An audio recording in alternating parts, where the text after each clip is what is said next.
오늘 우리에게 주신 하나님의 말씀은 빌립보서 1장 12절에서 14절입니다.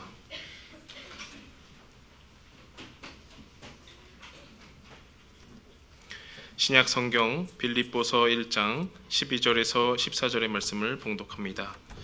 형제들아, 내가 당한 일이 도리어 복음 전파의 진전이 된 줄을 너희가 알기를 원하노라. 이러므로 나의 매임이 그리스도 안에서 모든 시위대 안과 그 밖의 모든 사람에게 나타났으니 형제 중 다수가 나의 매임으로 말미암아 주 안에서 신뢰함으로 겁없이 하나님의 말씀을 더욱 담대히 전하게 되었느니라. 아멘.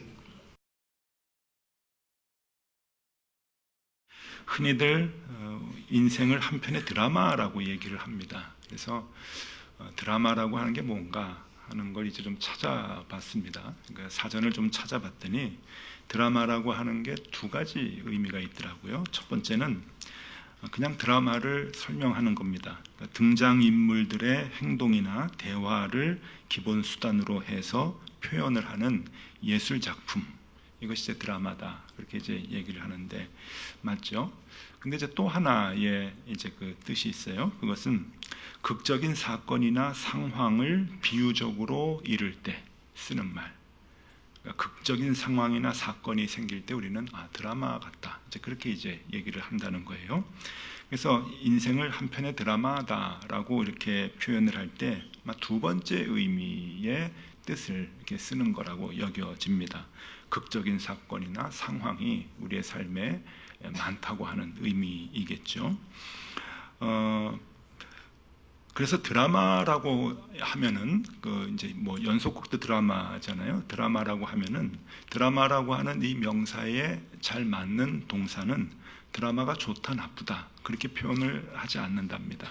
드라마는 재미있다 재미없다라고 하는 동사가 더 잘 맞는다는 거예요. 왜냐하면은 이 드라마가 이제 재미있으려면은 극적인 반전이 이제 끊임없이 일어나야 된다라고 하는 거예요. 그래서 대한민국의 역대 그 시청률이 높았던 드라마들을 보면은 이 극적인 반전들이 굉장히 많을수록 인기가 좋다고 얘기합니다. 그래서 또 찾아봤잖아요. 역대 드라마 시청률이 높은 게, 여러분 역대 1등이 뭔지 아세요? 1997년도에 KBS에서 방송했던 첫사랑이랍니다. 65%래요. 이거는 앞으로도 깨질 수 없는 기록이랍니다. 시청률 65%. 10가정 중에서 한 7가정이 봤다는 얘기인데, 이건 뭐 대단하죠. 요새는 20%만 돼도 뭐 대박이다, 막 그렇게 얘기할 정도니까 65%는 엄청난 시청률입니다. 아마 뭐 그때는 다른 인터넷 뭐 이제 또 없고 이제 TV밖에 없으니까 아마 그럴 수도 있겠지만은 당분간 앞으로도 깨지기 힘들 거다라고 하는 업계의 얘기입니다. 인생을 드라마라고 표현하는 것은 그만큼 극적인 상황과 반전이 많기 때문일 겁니다. 여러분들은 그것을 느끼십니까? 여러분들이 지나온 삶을 한번 되돌아보시면 좋겠습니다. 생각하기도 싫은 사건이 많았을 것입니다.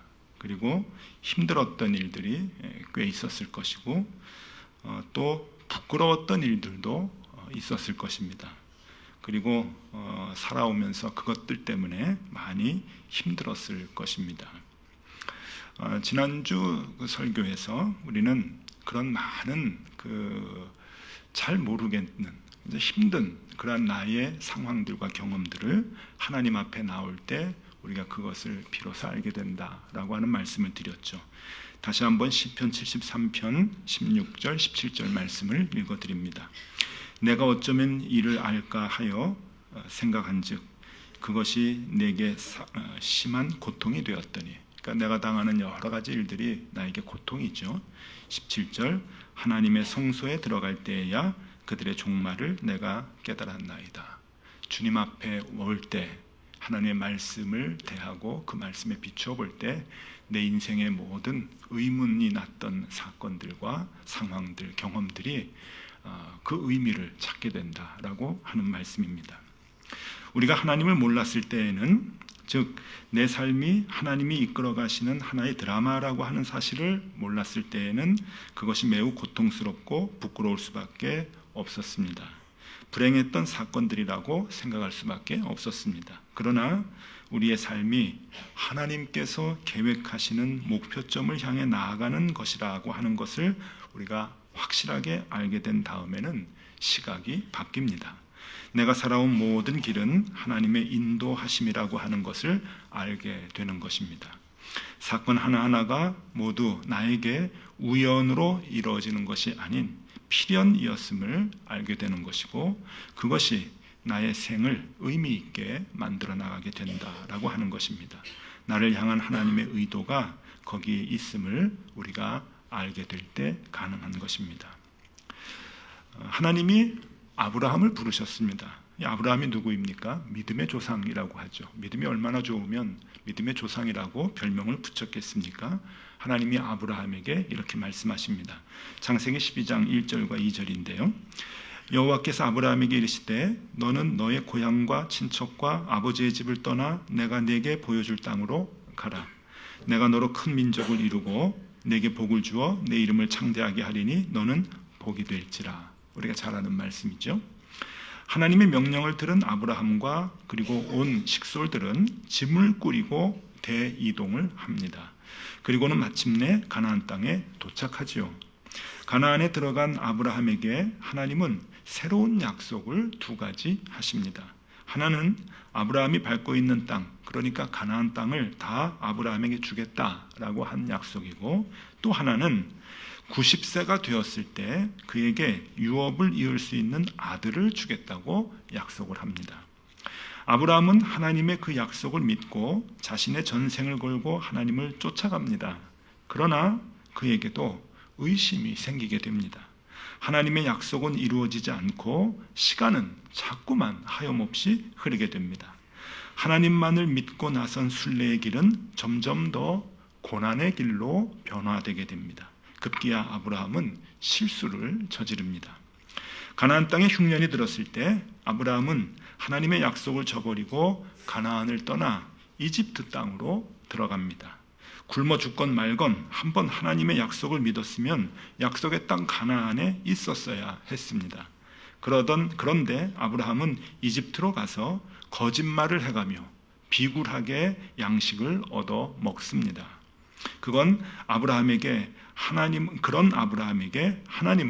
그의 자손이 400년 동안 이집트에서 종살이할 것을 예언합니다. 하나님이 인도해 주심을 믿지 못한 결과입니다. 자기 자신을 하나님께 송두리째 맡기지 못하는 것은 그렇게 힘든 일입니다. 제 아무리 믿음의 조상이라고 해도 하나님을 믿지 못하는 그 상황들이 생기게 마련입니다.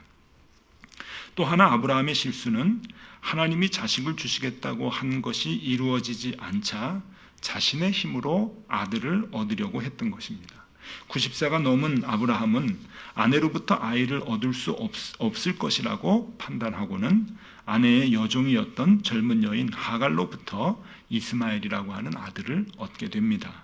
그것도 하나님의 약속을 믿지 못한 결과였습니다.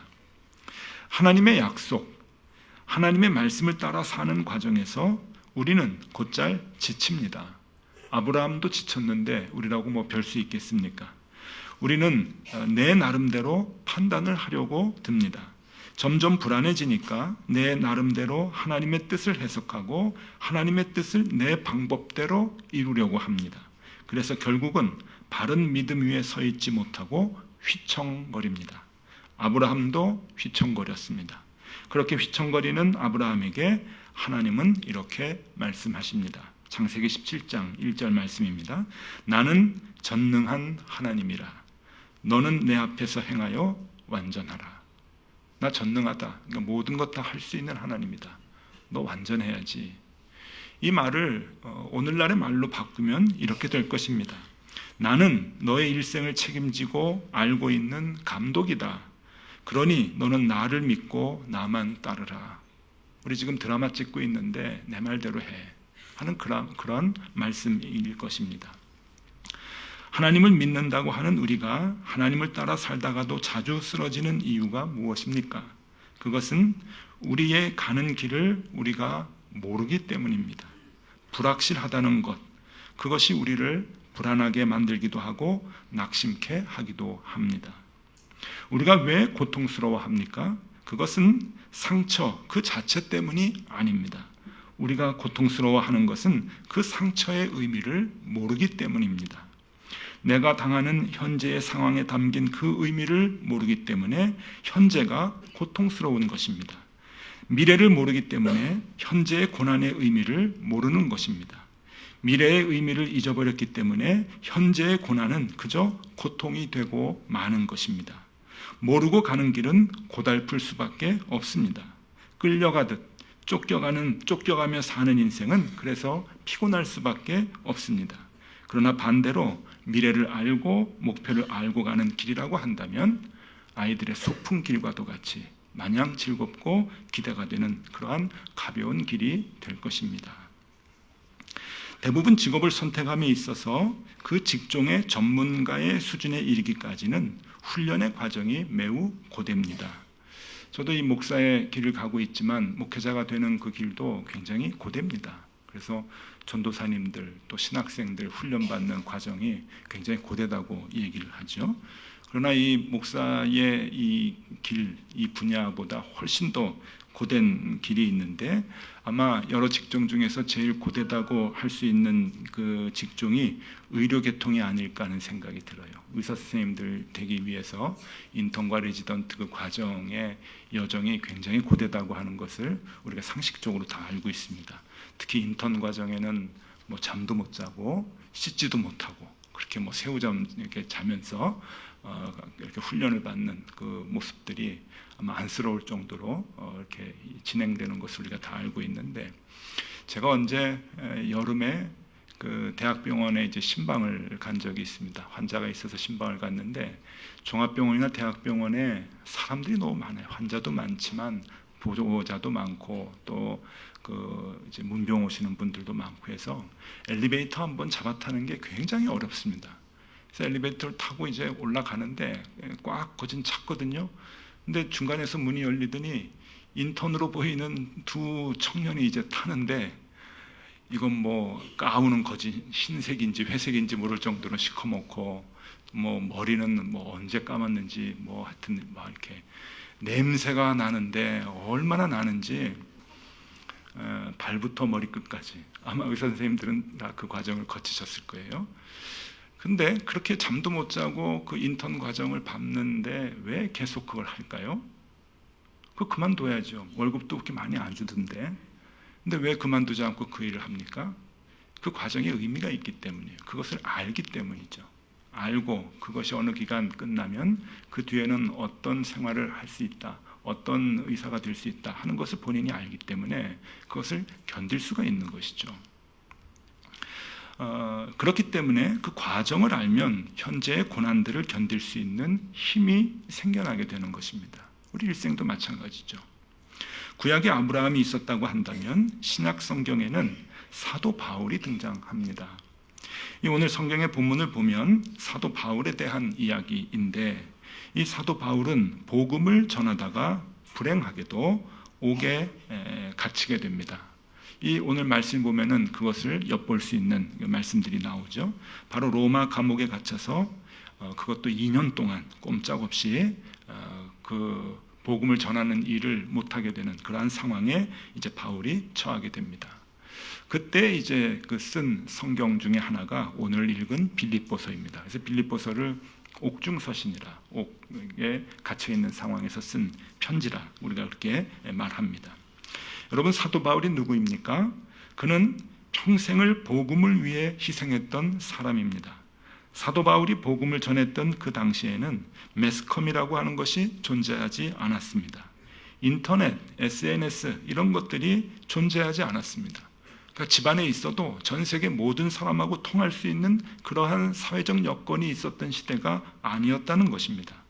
많은 사람이 사도 바울이라고 하는 존재와 인물을 알고 있었던 것도 아닙니다.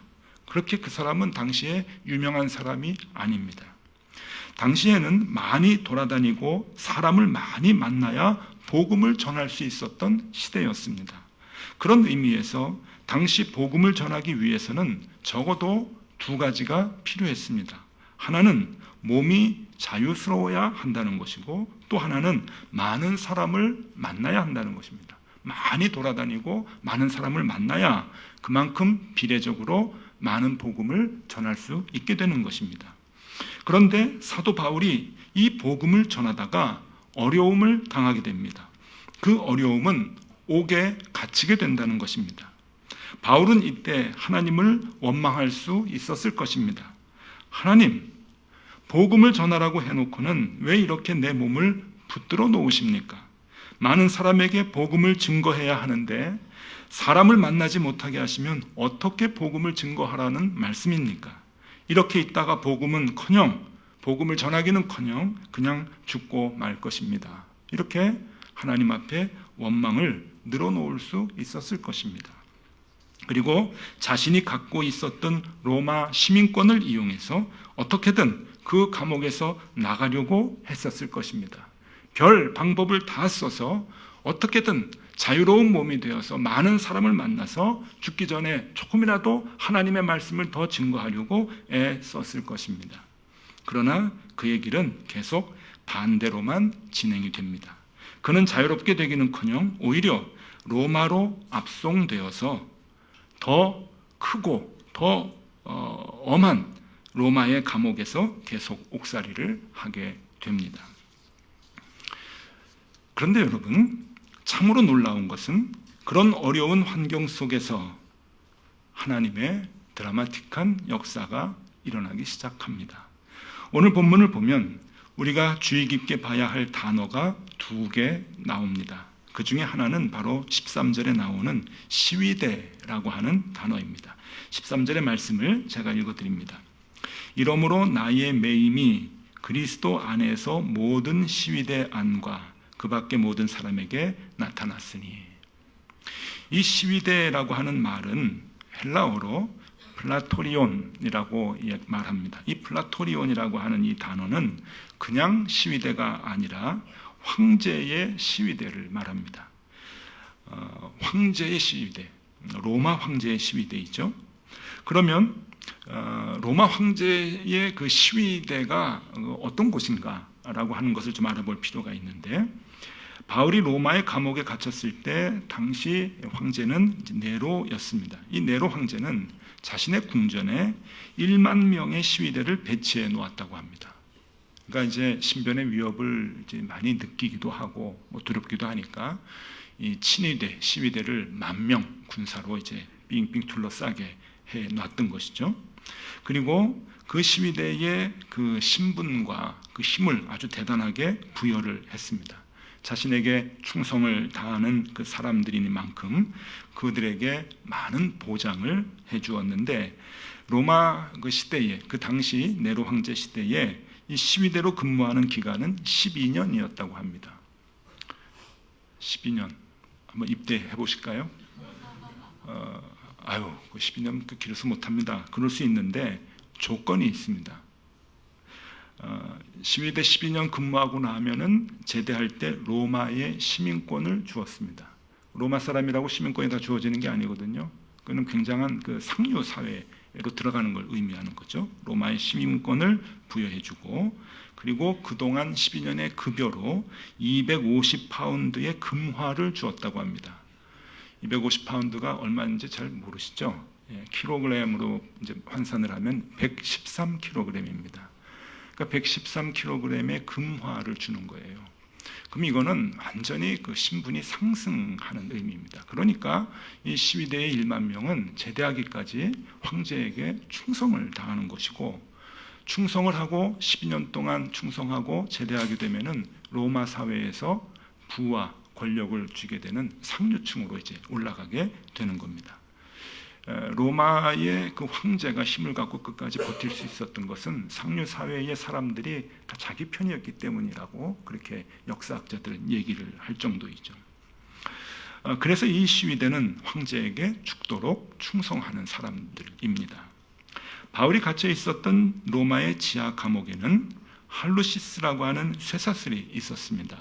이 할루시스는 굉장히 유명한 건데, 이 할루시스는 그냥 그 수갑인데 이 아주 중죄인들을 이제 시위대 감옥에다가 황제가 직접 가둬놓고 이제 발과 팔에다가 이제 쇠고랑을 채웠는데, 이 할루시스 쇠고랑은 어떤 것이냐면은 쇠고랑을 죄인한테 채우는 게 아니고 한쪽은 죄인의 손목, 한쪽은 시위대의 손목에다가 하는 거예요. 그리고 시위대는 교대하는 거죠. 그러니까 뭐 도망갈 재주가 없는 거예요. 옆에 시위대가 같이 앉아 있으니까. 그러니까 그렇게 이제 죄인을 이제 가두고, 그리고 그렇게 죄인을 감시하고 있었던 것인데, 그러면서 이 시위대 군사들이 24시간씩 교대를 하면서 바울하고 같이 있었던 겁니다. 여러분, 여기에 하나님의 극적인 드라마가, 반전의 드라마가 숨겨져 있습니다. 바울은 로마의 시위대원들과 24시간 함께 지냈습니다. 그것도 2년간. 2년 동안 그 시간을 계산해 보면 놀랍습니다. 많은 사람하고 함께 있었던 것이죠. 그렇게 그와 함께 지냈던 사람들이 꽤 많았을 것인데, 그것이 하나님의 계획이었습니다. 그들은 후에 로마의 중심적인 역할을 하는 상류층의 사람이 됩니다. 바울은 그들에게 복음을 전할 수 있었고, 그들이 로마 중심 사회에 갔을 때 복음은 조금씩 퍼지게 되었던 것입니다.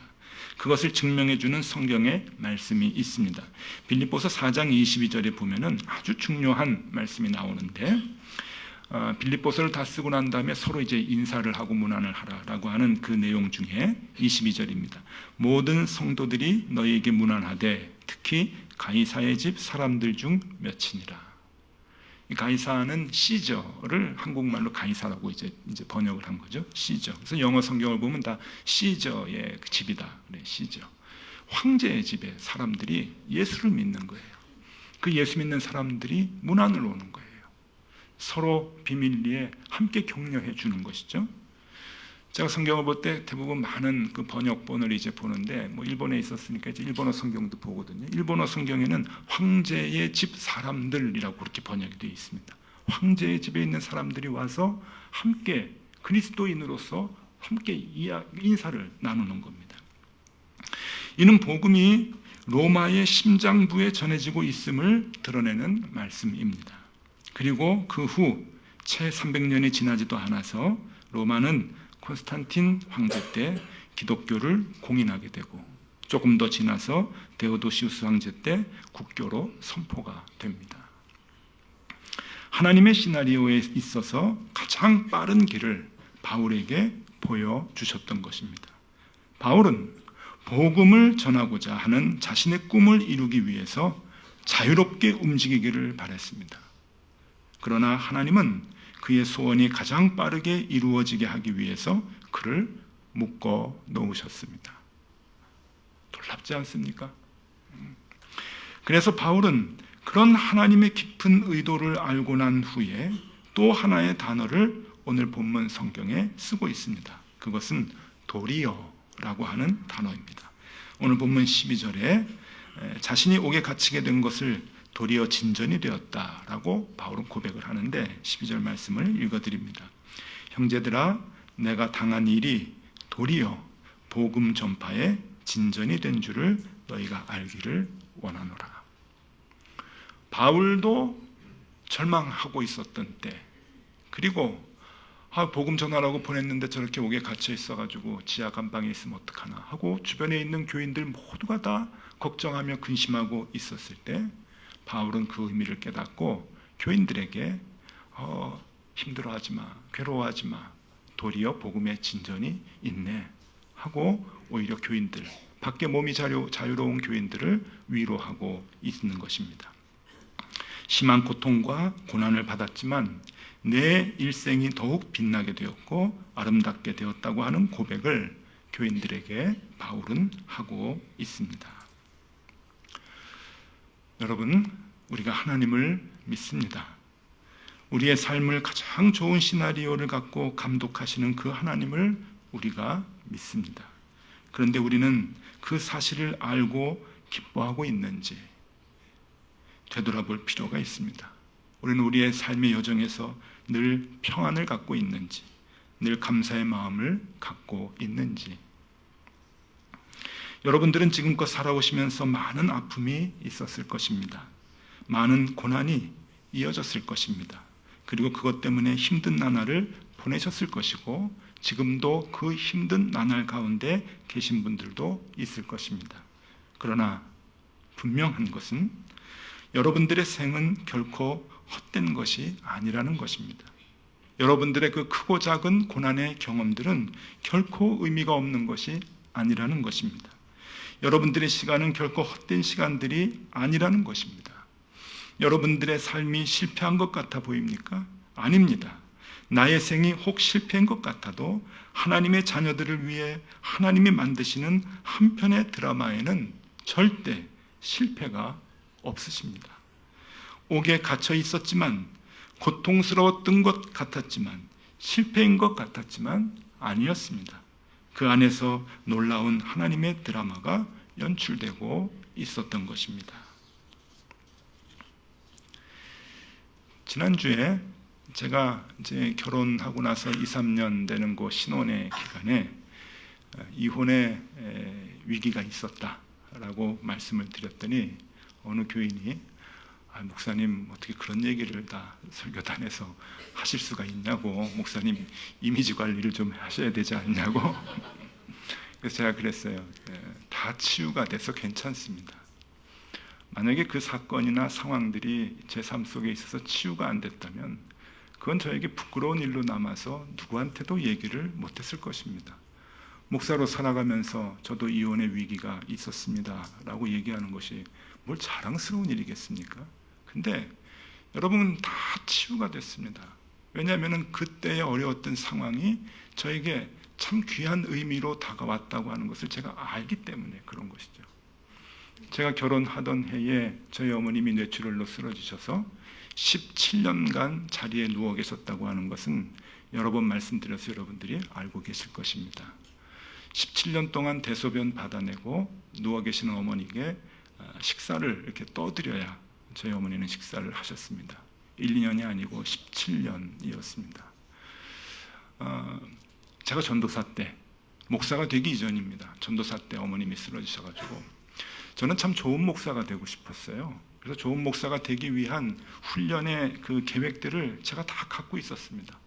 이렇게 훈련을 하고 언제까지 이런 훈련을 받고 언제까지 이런 훈련을 받으면 난 참 괜찮은 목사가 되리라. 그렇게 계획을 갖고 인생을 결혼하면서 설계를 했는데 아무것도 된 것이 없습니다. 제 뜻대로 된 게 없어요. 다 망가지고 힘들어지고 이혼의 위기까지 가는 그 가정 상황에서 참 많이 어려웠죠. 목회도 내려놔야 될 만한 그런 상황이었습니다. 그래서 좋은 목사가 되기 위한 계획을 하나도 밟지를 못했어요. 그래서 하나님께 참 원망을 많이 했죠. 하나님이 일을 하려고 하는데 이게 뭡니까, 하나님? 좋은 목사가 되고 싶어서 저도 훈련받고 싶은데 이게 뭡니까?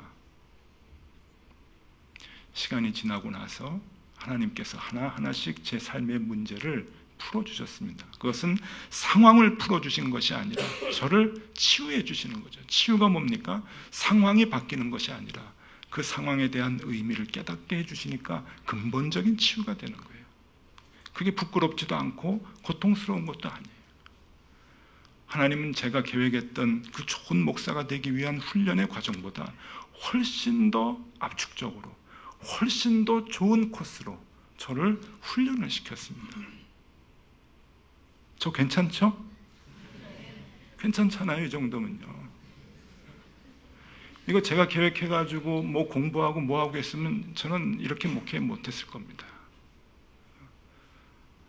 부끄럽지만, 내세울 것 없지만, 그래도 성실하게 하루하루 욕심 안 내고 목회를 하려고 하는 그 마음은 하나님께서 보내주신, 하나님께서 나에게 주어준 그 훈련의 기간을 제가 잘 마쳤기 때문에 그런 마음을 가질 수 있었던 것이죠. 그래서 저는 제가 당한 고난들이 부끄럽지 않아요. 이혼할 뻔했습니다. 자신 있게 얘기해요. 그 과정에 하나님께서 의미를 주셨고 그 드라마를 쓰셔서 지금을 인도해 주신 거거든요. 아직도 여러분들의 힘든 과정이 이해가 되지 않고 풀리지 않아서 괴로워하시는 분들이 계실 것입니다. 오늘 다 풀라고 하는 얘기가 아닙니다. 하나님 앞에 나와서 하나님 앞에 예배하면서 하나님 앞에 말씀을 비추며 내 삶을 들여다볼 때 조금씩 양파의 껍질이 벗겨지듯이 벗겨질 거예요. 그럴 때 내 삶의 그 힘들었던 고난과 고통의 의미들이 하나씩 의미 있는 사건으로 나오게 될 겁니다. 그러면서 치유가 되는 거죠. 돈이 없어서 괴로워할 때 돈이 생겨서 문제가 풀리는 것, 몸이 아파서 괴로워할 때 몸이 낫는 것, 이것은 일시적인 치유라고 볼 수가 있어요. 그러나 하나님께서 내 삶에 그러한 의미들이 왜 왔는지라고 하는 것을 우리가 깨달을 때 그때는 근본적인 치유가 되는 거죠. 예를 들면 이런 겁니다. 몸이 아픈 분들이 계셔요. 그러면은 몸이 아프면은 몸이 회복이 되는 게 목사님 그게 근본적 치유 아닙니까? 예, 그게 근본적인 치유일 수 있어요. 그러면 그 근본적 치유를 받고 난 다음에 아팠던 기간은 어떻게 해석이 됩니까? 억울하잖아요. 아팠던 기간은 남들은 그렇게 건강하게 생활하는데 그 아팠던 기간, 저희 어머님 같이 17년의 기간이라고 하면 그거는 어디서 보상을 받아요? 그것 때문에 또 아픔이 있는 거예요. 근본적인 치유가 되질 않는 거죠. 그러나 하나님이 우리 인생의 드라마를 쓰시면서 나를 인도하시는 의미 있는 사건이라고 우리가 인식이 되어진다면 그 기간까지도, 나의 아픔과 고통까지도 하나님께서 인도하시는 인생의 여정임을 깨닫고 치유가 되는 거죠. 그것을 이해할 때, 그것을 받아들일 때 내 마음의 평강이, 내 마음의 평안이 오게 되는 것 아니겠습니까? 여러분, 인생의 여러 가지 환난과 고난을 그 의미를 이해할 때만이 근본적 치유가 됩니다. 그리고 그것은 하나님 앞에 나올 때 하나님께서 알려주시는 거죠. 그 치유의 삶이 우리의 삶의 날마다 이어지기를 간절히 소망합니다. 기도하겠습니다. 하나님 아버지, 우리에게 힘을 주시옵소서. 믿음이 없어 나약하게 실망하거나 좌절하지 않게 하여 주시고 나를 향해 갖고 계시는 하나님의 계획들을 보게 하여 주시옵소서. 하나님의 그 계획이 우리의 삶 속에서 이루어지기까지 하루하루 감사하며 희망의 삶을 살게 하여 주시옵소서. 예수 그리스도 이름으로 기도드리옵나이다. 아멘.